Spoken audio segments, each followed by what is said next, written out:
So, you want to play Monster Hunter Wilds, but you don't know exactly where to start, because Monster Hunter is a very long-running franchise which does not hold your hand.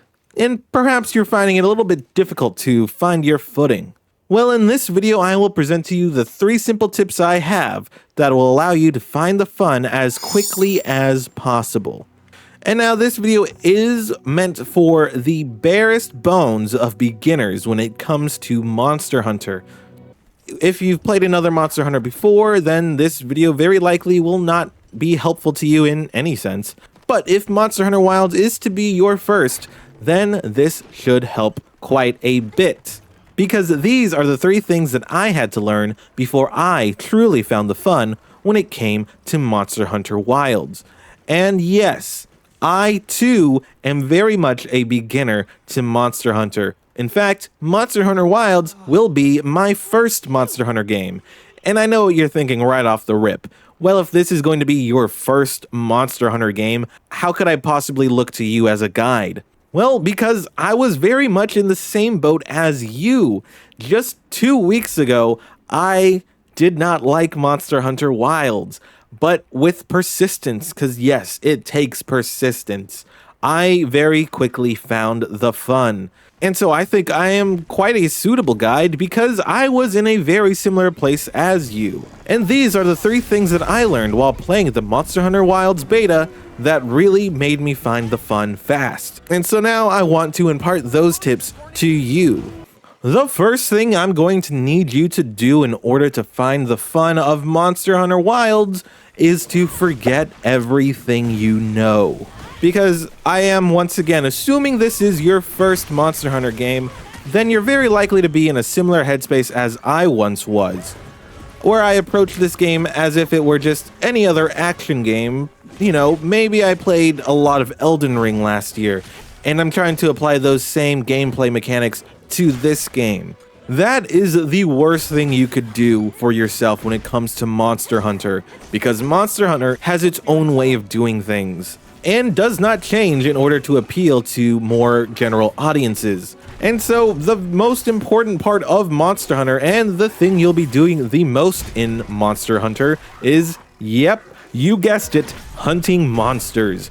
And of course that has to deal with a lot of combat, and you need to approach it much more as if it is a fighting game rather than a Souls-like or any other action game you might be familiar with. And while there are a wide variety of weapons you can use, for the purposes of this absolute beginner's guide, we will be talking about the Humble Sword and Shield. A classic combo that we are all familiar with in various video games, and a weapon I feel is a very good starting place for many aspiring hunters.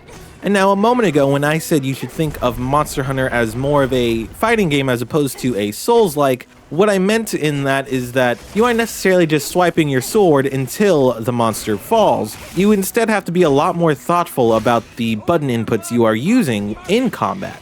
Because while yes, you could just mash triangle or Y if you are on Xbox, that won't necessarily give you the best results. I would encourage everyone to spend some time practicing what the actual inputs do in the training section of the game, but if you don't want to do that and you want to jump straight to some monster hunting, then something you need to keep in mind is the top right corner of your screen. Because with every button input, with every swipe of your sword, you will see that there are different options for you. Every time you swing your sword, a different option will show up, and you just have to press the different button to do a different move. And it's very important to keep these in mind when you're actually fighting a monster, because these will actually allow you to do more substantial damage to the monsters, rather than just pressing the button over and over again, which wouldn't be nearly as effective as purposefully pressing the buttons or using specific combos that deal higher damage. So it's very important to pay attention to the buttons that you are pressing, because a lot of them have very different effects. For example, with the Sword and Shield, the triangle button tends to be sword swipes, where any combination of the circle button oftentimes utilizes the shield in some form.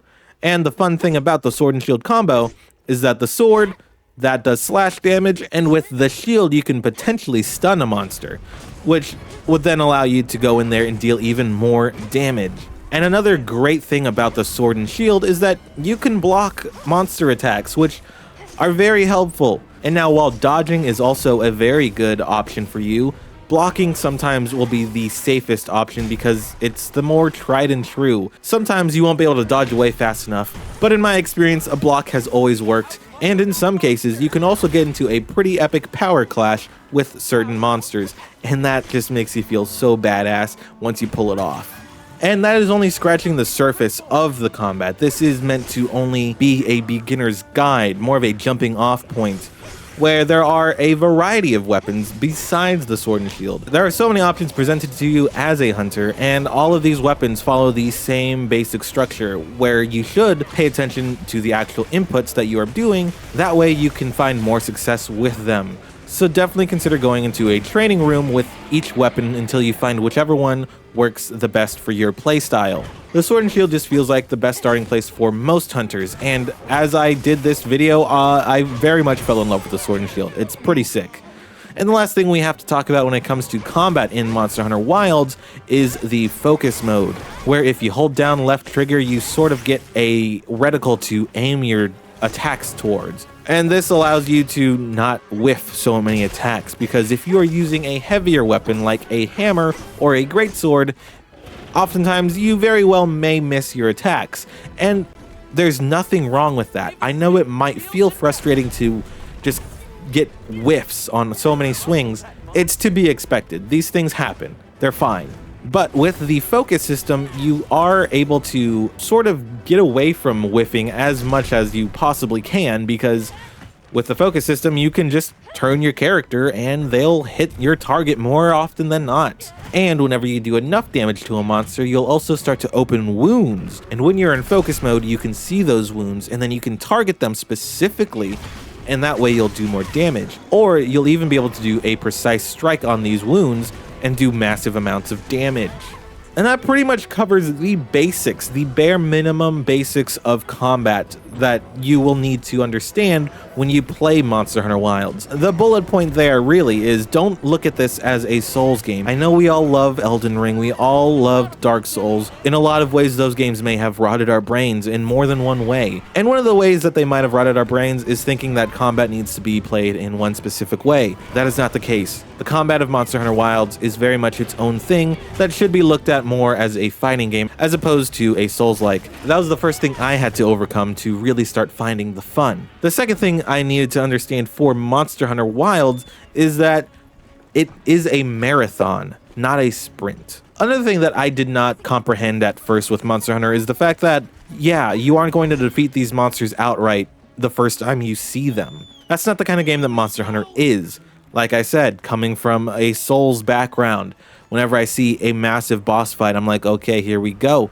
I gotta do as much damage as possible. I have to be aggressive with them. I have to get all in their face and take them down right here, right now, before they take me down. That very much isn't the case with Monster Hunter. When it comes to Monster Hunter, when you find a monster that you are out to hunt, oftentimes it'll be a lot longer than a 5-minute boss fight.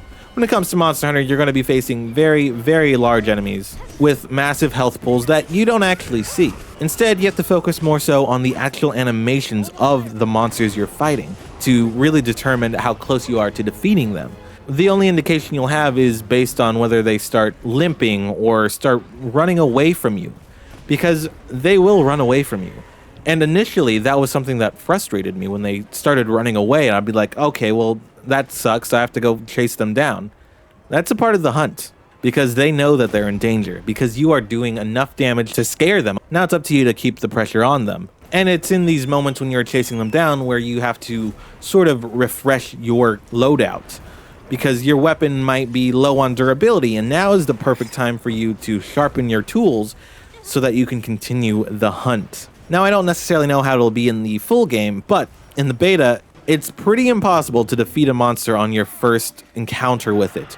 They will always run away from you. It isn't meant to be an annoyance that they keep running away. It is meant to be a sign that you are doing enough damage to them that they are now running scared. That's something that I couldn't wrap my head around at first, but eventually understood very clearly what they were going for here. And every time the monster runs away, you'll be fighting it in a new environment that has new opportunities for you.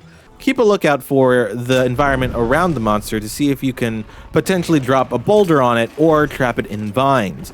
These are the things that I feel like keep the fight interesting, as opposed to you just continually wailing on a creature until it falls. The fact that the monster runs away keeps the battles dynamic and doesn't feel very static, especially in wilds where the weather will very often change and make for some incredible looking set pieces.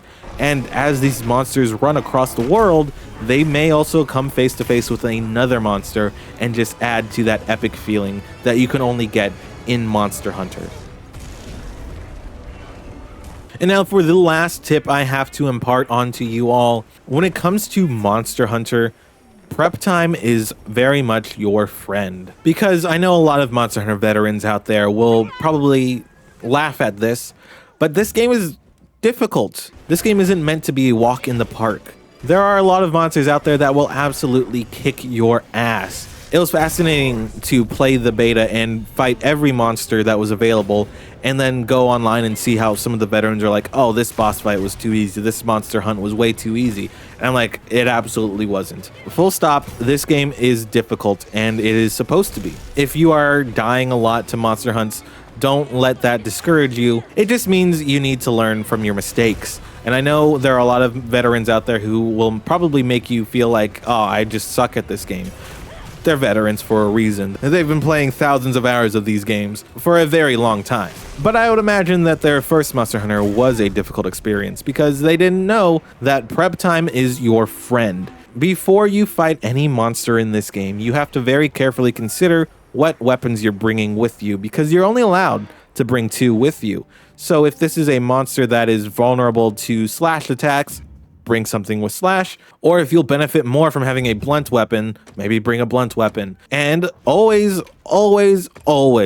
cook yourself a nice meal before you go onto a hunt, because those will help you in various ways, whether it be dealing more damage, having more health, or just healing faster.